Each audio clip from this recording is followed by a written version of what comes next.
Hi guys, welcome back to my channel. So today's video is for anyone who's ever been confused about hair care. Whether you're a teenager who's just figuring things out or an adult who's never really felt that they knew what to do.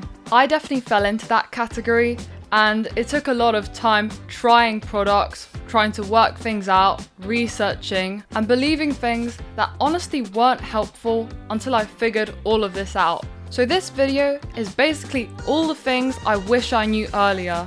A mix of good habits, natural products and quality products to hopefully save you time, money and a lot of trial and error.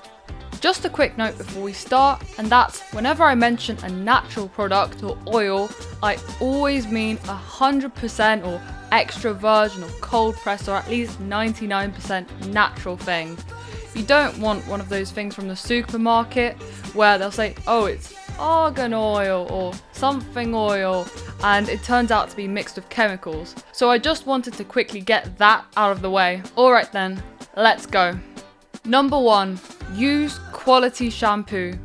It doesn't have to be expensive, but I would highly recommend avoiding the ones at the grocery store that are really cheap. Those shampoos contain ingredients that can really dry out your hair and can leave it frizzier and worse looking after long-term use. And especially if you're trying to grow out your hair and avoid breakage, using a quality shampoo can make all the difference. A thing to consider when choosing a shampoo is your hair type. Finer hair won't respond as well to heavy or dense shampoos that can weigh it down. Whereas if you have coarser hair, you will probably want to opt for something that has deeper moisturizing properties. I personally made the switch about 8 months ago and the difference has been tremendous. Before I was using OGX or John Frader, you can find these in UK grocery stores, and they would always leave my hair dry, frizzy and just dull as well. But now I've moved to Redken volume injection and it's helped a lot. And I mean, that works for me because I've got fine hair and that's a special shampoo that's meant for fine hair. So always research the product that you're using and check whether it's good for your needs and hair type. Sometimes I'll even use AI. I know you should always take it with a pinch of salt, but if you ask it to analyze what ingredients there are and what your needs are and be quite detailed about it, it can actually give quite an insightful opinion. Number 2, try scalp massages. They're underrated but so important. If you want lovely hair, you've got to give it some love first. And doing a 5 to 10 minute scalp massage a few times a week stimulates growth, improves circulation, and just makes you feel better overall. Number 3, using aloe vera gel. This is the one that I've been using for the last few months. And what you do with it is pretty simple. You just rub it on your hair and your scalp, leave it for 15 minutes, and then wash as usual. It gently cleanses oil and build-up, helps with dandruff or dry scalp, and it's super relaxing and hydrating. A healthy scalp is essential for hair growth, and with its properties like antioxidants, it just helps so much. As a bonus, you can leave it on your skin too. For instance, I'll put it on my face for about 15 minutes, rinse it off, then put moisturizer on and it's silky smooth. Unlike heavy oils, it will gently unclog your pores and make everything smoother. Number 4, argan oil, especially for fine hair. Similarly to aloe vera, you can use it as a pre-wash treatment. I like to focus it on my ends, but you can use it wherever you feel like. You can leave it there from between 15 minutes, half an hour, to even several hours. And because it's rich in vitamin E and antioxidants, it will leave your hair smooth and frizz-free. Another bonus is that almond oil is also good for fine hair, and you should always remember to choose an oil that's good for your hair type. Number 5, quality conditioner. After shampoo, you should always use conditioner to bring back hydration that's been lost while shampooing. In case you don't know, you only use it on your ends rather than your scalp. This is the one that I'm using at the moment, and yeah, it's a fancy brand, Olaplex, but in the end it's worth it because you use it over a long period of time, just like shampoo. So I've been using it for about 8 months now and I've still got a quarter left. And that's the thing, you invest in a better product but use less of it for more effect. And in general, try to avoid ones with cheap ingredients that aren't good for you. Number 6 is using coconut oil, but it depends on your hair type. Coconut oil can be amazing, but for some people it won't really help much at all. It's amazing as a pre-wash, just like I mentioned with argan oil, and you can also put it on the ends of your hair, especially when it's sunny, to protect from UV rays. For a lot of people, it feels like it hydrates and nourishes their hair that way. But for others, such as those with more fine hair, it might make their hair too greasy if they put it on, or if they're using it, they won't get the maximum effect. And that's because it might not be fully absorbed due to the size of the hair cuticle. Oils like coconut or castor can be really good, but they have large molecules, so not every hair type will absorb them. Another thing I noticed online and experienced myself with thicker oils is that when you put it on your scalp, it can kind of clog the pores and even cause acne there. Not much, but it can do it. So when using it, consider whether it's for you, focus it on the mids to ends, and maybe give it a try, but if you don't feel like it's doing anything, just try something else. Number 7 is taking MSM supplement. MSM is a natural sulfur that normally would come from, I think, some vegetables, but I believe due to food processing and the amount of stuff that's done to stuff today, it kind of gets lost and some people might be kind of deficient in it. And it usually comes with this powder, which can be a bit bitter, but you mix it with water and generally it should be okay. I've been using it for about 6 months now, and after the first few weeks, I felt a massive difference. My hair went from being super thin and super weak to being stronger and thicker.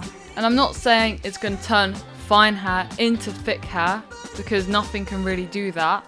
I just think in my case, it took it from being super thin, from maybe bad habit, to being what it always should have been. One thing I'll say before though is make sure that it's good for you. Maybe check with a doctor if it's okay as a supplement or it doesn't interact with any medications wrong, and do your research to make sure it's something that will help you. But overall, as long as things are a-okay, I'd highly recommend it. Number 8 is Olaplex number 7 for reducing split ends and keeping those ends healthy. If you're growing your hair out and things just haven't been working, this just might change everything. With Olaplex number 7, you only use a few drops after blow drying, or in general when your ends are frizzy. So that could be in the morning, or just when you look in the mirror and think, oh, this is too frizzy or too dry, it needs a bit of hydration. And the thing is, the bottle might look tiny, so you think, oh, £18, that's so much to pay for it. I just got a new bottle and that first one that I had lasted 7 months. And I was using it almost every single day. So that means if you look at the price, which is quite expensive, normally £20 per small bottle, you might think it's not worth it or will last a short time, but actually it lasts a very long time and it's very beneficial for your hair. Personally, I've always had problems with split ends. Sometimes I could just pull my hair and have little ends come off. But now I haven't got that problem at all, so I've got to recommend this. And again, you can get this on sale for about £18 or less. So considering the months that you could be using it for, you might be spending only £1.50 a month overall. Number 9, always use heat protectant. This one is non-negotiable. If you use blow dryers, curlers, straighteners, always use a heat protectant because that heat damage builds up over time and can lead to dryness and split ends, which nobody wants. And the thing is, once your ends split, there's nothing you can do but cut them off. You can't glue it back together or protect it or heal it. It's split until it's off, so you want to prevent it. I use L'Oreal Elnett Satin, and I don't think it's the best heat protectant, but it does its job because I only blow dry on a low heat, so it's fine. But it's always good to check the temperature of your device and to what temperature the heat protectant will actually protect your hair. Number 10, leave-in conditioner. This is also essential. After you shampoo your hair and condition it, you kind of get hydrated again from the conditioner, but that doesn't seem to last too long. Sometimes you'll notice it feels completely different an hour after washing your hair. So generally, the solution for that would be for me the Olaplex on my ends, but for the mids of my hair, I use leave-in conditioner. And what it does, it locks in that moisture for a longer time during the day. This is the one that I've been using, and after months and months of using it, I think I'm just about here. So again, with the prices of these things, it might seem expensive initially, but over time, you use less of the product and actually save money.